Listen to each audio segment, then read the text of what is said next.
gentlemen, may I have your attention, please?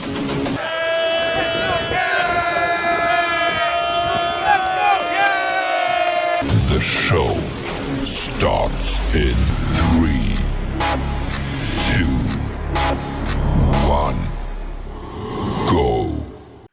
Good morning, CaneSport. It's May 3rd, 2022. I'm Gary Ferman, the publisher of CaneSport.com, joined as always by our managing editor, Matt Shodell, as we discuss the news of the day, presented as always by LifeWallet, where the time is now to take charge of your personal health. And Matt, things are, a little mellow right now. I mean, the coaches are making their rounds in recruiting, handing out a few offers here and there. We're writing on some of those kids, but it's a little quiet right now in terms of, 2023 recruiting. So that's become a little bit different. But there has been talk that Jaden Rashada may visit Miami this week, but he's been sending out some mixed signals. And so I did a little digging, and, I don't think it's a situation where things are like really cooling with him in Miami.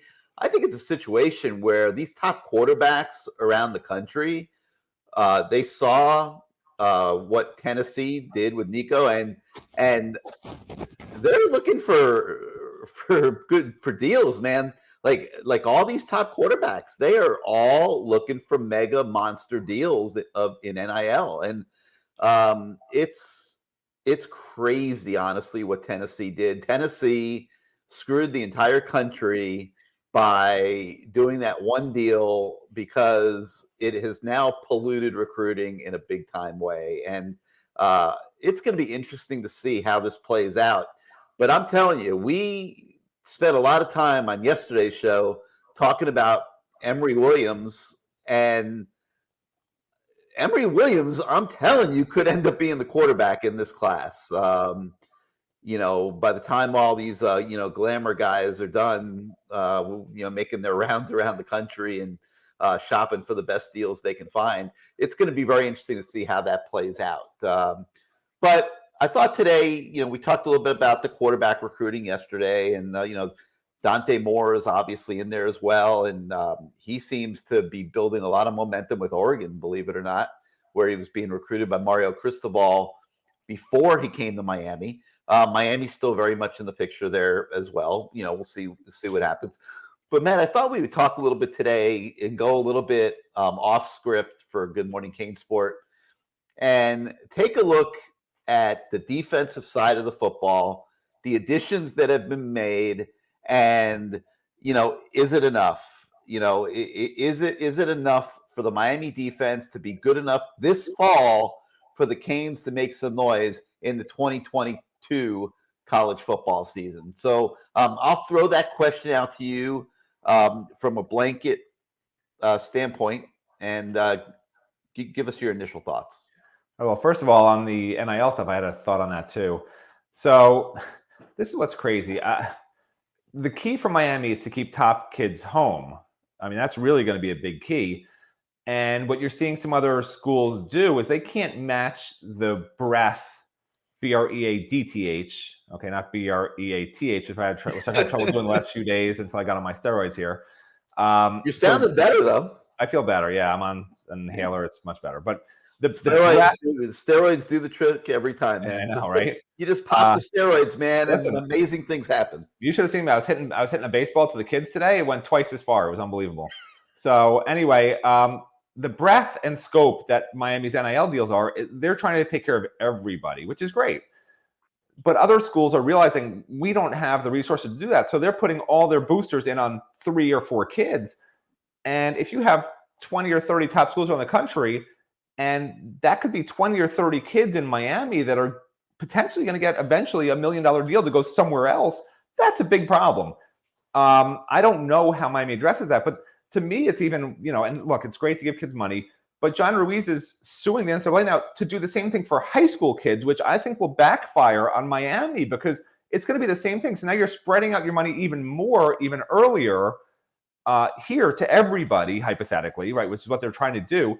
Whereas other schools are going to go after high school kids. Alabama's going to pick 3 or 4 kids in South Florida they want and say, here's $2 million to come to our school. Is Miami going to do that and take the money away from the 30 other kids that aren't great players, but that they're trying to take care of? So I think it's going to wind up leaving out the quote unquote riffraff. It's not riffraff, but it's going to the NIL is going to wind up just being the top 10 or 15 players on a roster for a lot of schools. And Miami doesn't want to do that, but because of some of the if you can offer high school kids, it's going to wind up being that. It's just going to wind up being that. There's no other way to keep high school kids home than to offer them a fortune compared to other schools. And if John Ruiz's lawsuit is successful, it's going to be bad for the bottom 50 kids on the Miami roster, I think, because there's not enough money to go around from one person. Well, remember one thing though, Matt. It's not going to just be John Ruiz. Okay. I understand. You got Dan Lambert is Dan still Lambert's on the giving money case. to everybody. That's what I'm saying. Dan Lambert can only pick. He could either give money to everybody. Well, he did last year. Every kid got $6,000 from Dan Lambert. And wait a minute. And he has political fundraisers out on the streets right now working for his organization that are trying to raise money to increase that. I understand. But kid. That's not what I'm saying. What I'm saying, let's assume each business person has a set amount of money they are willing to spend, and it's not unlimited. Okay, you have $1 million, $10 million, whatever it is.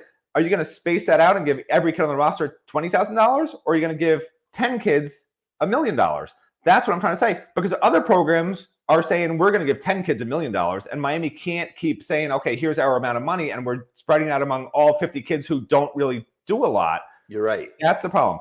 So anyway, now let's get to defense. You're right, except for thank you for saying I'm right. That's a first. No, you're right. I know it is a first. That's my new ringtone. Well, you're not usually right. That's my new ringtone. You saying I'm right. Whenever you call me now, it's going to say I'm right. I'm right. I'm right. You're not usually right. You're not usually right. But but in this case, you're right. Except for one thing. Oh boy. Except for one thing. Like I just said, it's important that there be more. We'll just talk about Miami. I don't care about Florida State with their. It all matters. They're coming after the Miami kids. Whatever the hell they want. I'm talking about. They're coming after the Miami kids. Of course, let's talk about Miami for a minute. You got John Ruiz, and if this SPAC of his goes through, which I guess is coming up soon. You don't think that's why he's doing this in some respect, Gary, to get subscribers, to get his name out there? I don't know, but I'm telling you right now, if he makes $28 billion, okay, he will never run out of money for NIL, because you could invest that money and have a couple billion a year coming in income, and I assure you, the 10-20 million he's going to spend in NIL will be well accounted for. To me, the important thing, like I said, is that there be more than just John Ruiz. And I think there's going to be. There's a collective forming that's going to be in place, and there's still going to be Dan Lambert, who's doing his own thing and raising additional dollars. So it's important that they spread this thing out a little bit, and I think they're doing that. So I like everything I'm seeing as far as Miami is concerned and NIL. And, obviously it's going to keep evolving. I think there's going to be regulation brought into it. I do not think that it's going to be allowed to continue to be the Wild Wild West, or in this case, the Wild Wild East. I think that there will be some regulation brought into it. I can't really predict right now what that'll be. But I think Miami's in a good place, okay, as it goes forward with NIL. So bringing me back now to my original question. Yeah, I'm going to listen. I know your original question. Well, let me just restate it, because you've been talking so much. People, I don't want to answer that question. I got something else I want to talk about. So let me. I don't like your question. I don't care. The question I don't like is this: the defense is going to be fine. I don't Has want to Miami done enough on defense to be to make noise in 2022? Listen, I'll address that a different day when I research it further. Here's what I want to talk about. Okay, everyone out there knows I love math. I'm an amazing math person. Okay, nobody knows math better than me. So here's what I want to talk about, because this is important for the defense. This is what I'm talking about on defense. Defense this year is going to be fine. They put in all the transfers. They're going to be better than last year. There's no doubt. The offensive system is going to help the defense tremendously. Also, I think the defense last year would have been a lot better, if not trying to play a series to a series and a half more every single game on average. So with that said, here's the problem on defense, okay? And it's a recurring problem. And this is way more important than, is the defense going to be okay this year? Here's the problem. In the last 4 years, Gary, how many defensive players, just defensive players, transferred out in the last 4 years, do you think? Transfers, like came here, signed here, were recruited here, and then said goodbye. Didn't work out. 7. 12. 12? 12. Nigel Baffle, Gervin Hall, and they wouldn't have played back this year, but this is them. Patrick Joyner, Nessa Silvera transferred, Jason Blissett retired, Adam L. Gamble, Jalal Howie, Cameron Williams, Christian Williams, Tyreek Austin Cave, Quentin Williams, and this year Deshaun Troutman so far. 12 players in 4 years. Okay, that's not great. How do you fix that? Transfers. How many transfers have they had in the last 4 years? 8. Okay, 8 transfers in. Now here's the problem: when you bring in these transfers, these are just There have been more than 8 transfers. You count the ones this year too? Defensive transfers, not Jose Borregales, not offensive. No, Tito Odenigbo, Bubba Bolden, Trevon Hill, Chigozie, Naruka. You got 7 this year alone. Roche, and I'm not talking about this year. This is the past 4 years. Before this year. Okay, no problem. No problem. 2018 to 2021. That's it. Okay. 2018 to 2021. Players who played last year, obviously, Deshaun Troutman was on last year's team. DeAndre Johnson, Tyreek Stevenson. Then obviously they bring in 7 more on defense this year. Okay, so we know the 7. I'm not going to have to name them off. 2 early enrolled, 5 committed and are coming. So here's the problem now. Recruiting, right? If you're a fan of, we need to bring in recruits in the next 2 cycles to make this a championship team in 3 to 5 years, right? Because Mario Cristobal's a great recruiter. His staff's great recruiters. You want them to take 25 this year, 2023, and you want them to take 25 in 2024. Recruits. You can always take transfers. I'm talking about pure recruits that they can coach up and make awesome players in 3 to 4 years, right? That's going to be when these recruits will be amazing and the team will be amazing. So here's the situation. Okay, you brought in all these transfers. Now that you brought in these transfers, here's where things stand. Okay? There is 9 openings. There will be 9 seniors leaving this year. 9. Okay? The next year, there will be 14 seniors leaving, and that's including Clay James, who really 13. I don't know if he's still on scholarship or not. So you're talking about 22 recruiting spots in the next 2 years. Everyone's like, oh my God, everyone's going to be leaving for the portal this year. They didn't really have to kick people out this year. This is what I should tell people before. It's not this year when everyone has to get kicked off the team. Everyone's like, oh my God, wait till May 1st. Everyone's going to be leaving the team. They're going to be kicked off the team. No, there was like 3 or 4 guys that had to leave to hit the 85 limit. It wasn't a lot. Next 3 year. 3 or 4? Are you kidding me? Wait, they're at 85. Did you lose your math skills? They're at 85 right now. My math's amazing. They're at 85. But let's talk about who's departed. Who departed in the last 2 weeks, Gary? How many players? 2 weeks. Last 2 weeks. On defense, okay? Last 2 weeks, yeah. Bradley Jennings, Gervin Hall. In the last 2 weeks, I'm talking Nesta Silvera, but I'm just saying this is the number of defensive players. I already said those guys. I already mentioned them. Okay, wait, I'm going through You're not understanding. Troutman, Sam Brooks. I already said those guys. Tyler Johnson, Austin Cave. Sam Brooks, and Tyler Johnson were recent. That's about 10 guys. I'm talking about the May 1st deadline. I'm not talking about last season who left in the middle of the season. It all counts, though, towards the number. I'm talking about because Gervin Hall was going to be leaving anyway. I'm talking about when Mario Cristobal took over the team, how many kids had to get kicked off to fit in the transfers. It was only 3 or 4. That's what I'm talking about. Once he took over and brought in the transfers, that's it. That's it. There wasn't a mass. But who cares?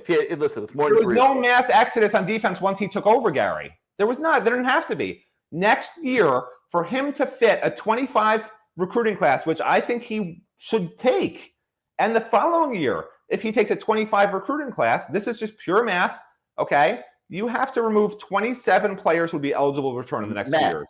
18 guys have departed the program basically since Mario took over. How many on defense, Gary, that were scholarship? There were 1 or 2 that were right before Mario took over. But how many on defense have left since Mario took over? I just told you there were. What were the? Let's look see. Up right now. I'm gonna tell you: Jennings, Hall, Nesta. Hall left in the middle of the season. What are you talking about? But I'm talking about guys coming off the roster limit. There are a couple of them left. You just said once Mario took over, who left? But Matt, okay. Mario Hall, came in. Nesta. I'll forget about Jennings. Okay. That was before Gervin Hall, Nesta. You're totally not understanding what I'm trying to say. Can I explain it to you? Troutman is 3. Sam Brooks is 4. Tyler Johnson is 5. Austin Cave is 6. You're mentioning 2 guys that left during the season. Cam Williams is 7. I even left Cam Williams off the list. Listen, a couple of those were before Mario took over. My point is this. Mario came in, evaluated the roster, and he had to bring in the transfers, right? He had to bring in transfers to help the roster. The roster needed a lot of help. Okay? I don't care whether my numbers, I said 3 or 4, if it was 5 or 6, whatever. The point is the next 2 years are going to be very difficult for a lot of players on this team because, as everyone knows, players in the portal right now are getting left in the portal, and they're not coming out of it. And it's a very tough situation for Mario. And I know fans don't like to hear the numbers and, who cares Not about tough anymore. They're at the number. He brought in 11. Correct. Do you understand what I'm even saying? No. What happens next year, Gary? 9 seniors leave. What happens next year when they bring in 25 We are recruits? so far away from next year. Do you see what's going on here? How are you supposed to predict what things are going to look like 12 months from now? Have you ever seen anything like this? That's why I'm saying coming and going. That's what I'm saying. It's It's pure not over numbers. yet, Matt. It's not over yet. You got graduates coming up here in the next few weeks. There's going to be kids all over the country graduating. You still got a whole cycle of grad transfers to go through. Correct. So the trust numbers, me, if a starting linebacker becomes available as a grad transfer, Mario's taking him. If a wide receiver becomes available as a grad transfer, Mario's taking him. Correct. Which means you're going to see one or two other guys depart. You just made my next point. So my next point was that because you have to jettison so many people off the roster to take this many recruits, you have to replace a lot of guys also with transfers. It's a recurring cycle. When you take this many transfers that you're not developing from freshman to senior or freshman to redshirt junior, you're constantly cycling these seniors. It's a recurring, it's a vicious cycle where you have to keep taking transfers to replace the transfers. Otherwise, you got too many freshmen and sophomores. Well, let me throw something else out at you. I feel sorry for the high school kids. You want to know why? Because coach is going to stop taking high school kids. It's going to give it just like in basketball. Miami is going to rely heavily on transfers. In basketball, they're going to sign a limited number of high school kids. If you're not signing an elite high school kid, you're not taking an average high school kid. So you're basically saying, wait a minute. Think about all the kids playing right now who would not make the cut today. Guys like DJ Scaife, a little undersized, that's an O-lineman. He wouldn't make the cut today. He wouldn't get a scholarship.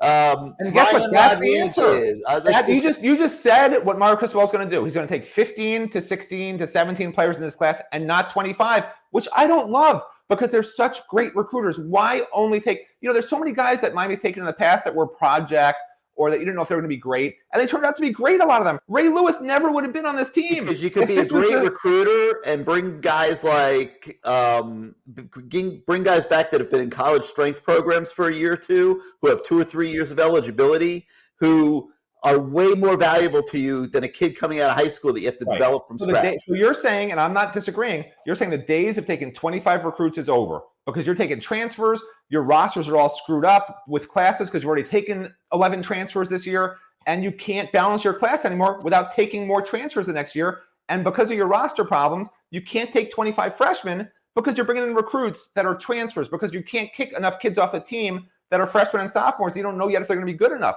I agree with you, but it's a problem. I don't think you could figure it out to the absolute degree that you're trying to figure it out because I think it's a constant moving target on an almost daily basis.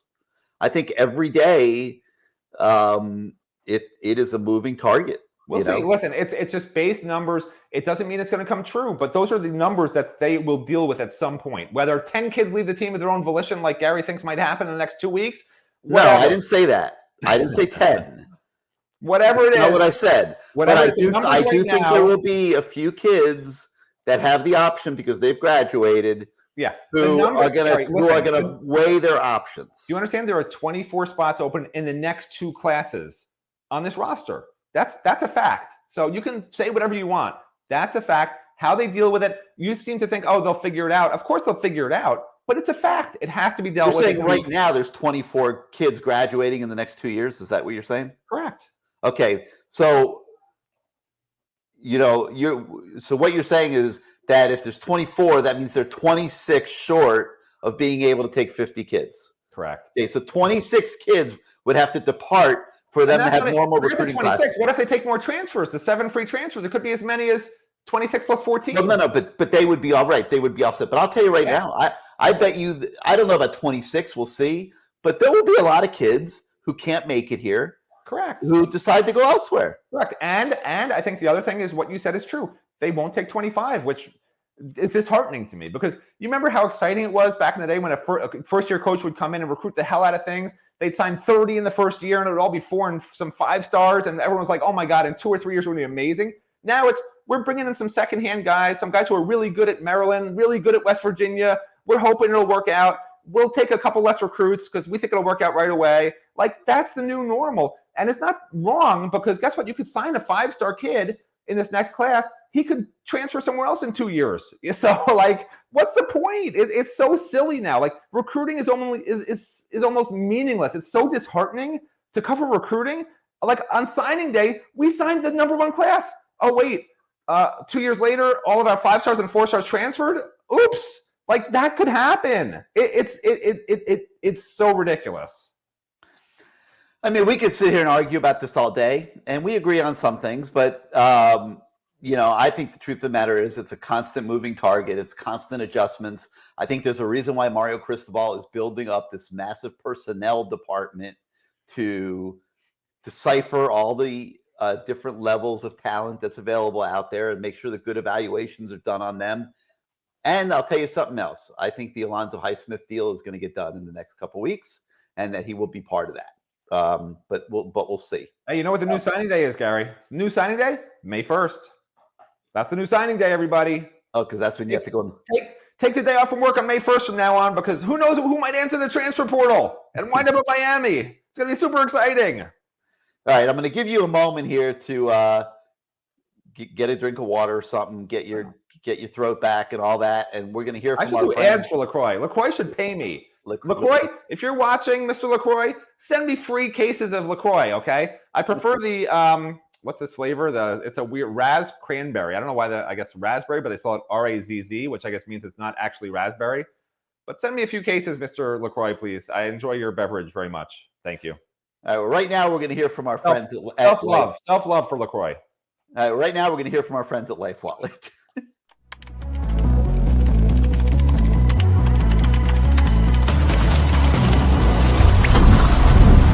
Not in my Life Wallet. We protect all of our information.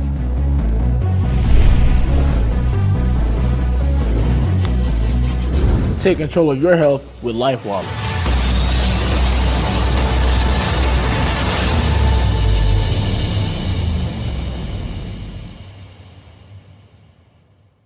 I hope Khalil Brantley has. I was just going to say I got to apologize to Khalil Brantley because I used him as an example a couple of weeks ago as like a kid that might go to the transfer portal and I still believe this. I don't think he's got a big future at Miami. That's not what I was going to say at all. I was going to say they spelled his name wrong. So if he's on Life Wallet and they spelled his name wrong, and he put his name in the way he spelled it. Did they really spell his name wrong? No, I didn't notice that. Yeah, they did. But no, I got to apologize because. I thought for sure he'd be in the portal because when you look at the way that they're recruiting a tight end and what's going to be, he's number 4 this year, and he'll be number 5 or 6 by the time next year comes around. And I thought he would end up in the portal sooner rather than later, but it looks like he won't be in the portal this year. So I'm sorry I used Khalil. If you're watching, I'm sorry I used you as an example. Wait, Gary, you were wrong about something?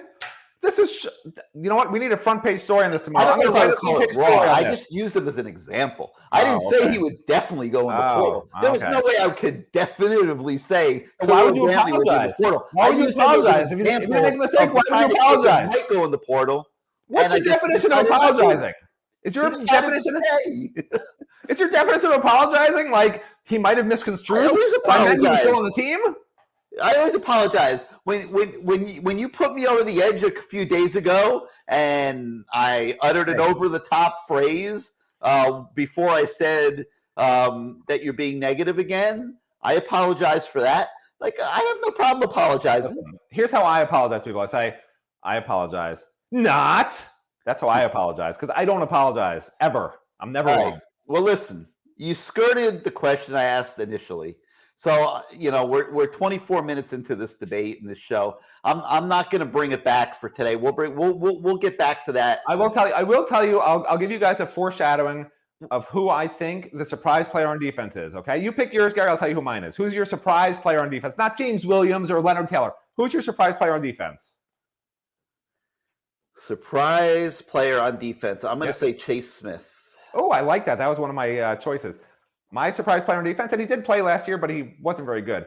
Keontre Smith. I think that star position and the way he looked this spring where he bulked up and still looked really fast, I think he's going to be a monster this year. But I like Chase Smith too, but the problem is he's injured. He's been injured. We don't know really. But he's got a few months now to work with Charlie Strong and figure it all out. We'll see. You gotta like his athletic ability and what he brings to the table. We'll see if he can get it together in August. All right, so I'm going to give you a day to sleep on my question about is the defense good enough? And we'll day to sleep. Who sleeps during the day? I'm not like a vampire. But we'll I don't want this to be a 50-minute show because most people's commute to work is like 25, Listen, 30 just minutes. Don't tell people they need a day to sleep on. It makes no sense. No, but I think this show should be 25 to 30 minutes. So I'm going to save that topic for tomorrow. I'm going to exercise my executive authority and say people have heard enough of us debating today. So let me just talk real quick about a couple recruiting updates that we have on the site this morning. The first is with New Jersey offensive lineman Logan Howland. He visited Miami unofficially in March. He declared the Canes his front runner at that time. Now he's got an official visit set to Miami June 16th to 19th. And we touch base with him and see if Miami is still at the forefront in his recruiting. So you can check that out in that story. And we also catch up with 4-star 2024 defensive end Nigel Smith, who was evaluated and offered by Coach Rod Wright and has a personal connection to a former Cane as well. So you can check that out as well. And then, of course, always stay tuned to CaneSport.com for breaking news throughout the day. I know Miami's still out there shopping very aggressively for transfers. So we'll see what happens with that. So for Matt Shodell, very quickly recovering from his laryngitis, whatever it was. Yeah. No one's more upset about it than you. I can tell how distraught you are that I can actually talk again. Yeah, today was a little rough, man. You were like, today was rough, but we're still standing. I'm back. We're still standing, despite the steroids that you've been pounding to try to get better. So unfortunately, we're in different rooms, so you can't use your physical prowess to knock me out of the way. Wow. So I'm here, baby. I made it through the show. So for Matt Shodell, I'm Gary Ferman. We thank you for joining us once again on Good Morning CaneSport, and we'll see you tomorrow, everybody. Have a great day.